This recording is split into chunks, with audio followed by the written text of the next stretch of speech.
Hello, what is your name? My name is Carl Tamuni. How old are you? I am 34 years old. What is your religion? I am Roman Catholic. Are you married? Yes. Do you have kids? Yes. How many kids you have? I have 4 kids. How old are they? My daughter is 15 years old. My son are 13, 10, and 2 years old. Okay, so how long you been working now, Carl? Only 8 months. Okay, do you have any work experience in other countries? Yes, at Kuwait country. Just only 2 years. Okay, so how long you been working with your previous employer? Only 8 months. Okay, where's your employer living in?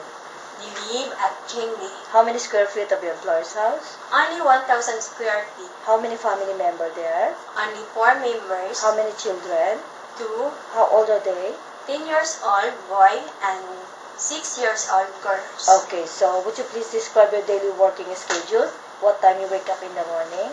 I wake up in the morning around 6:30. I fix myself first.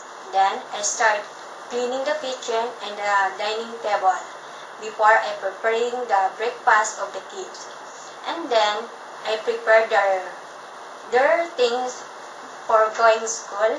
After I starting cleaning the house, washing, ironing, mopping the floor. And then, And then, do you go market? no, I'm not go market because my madam, Okay. So, what time you cook for the dinner? we cook around 6. 6 o'clock. Okay, so what time they eat? We eat at 7:30 in the evening. Okay, so what time you go to bed? Around 10, 10 o'clock. yeah. Okay, thank you so much.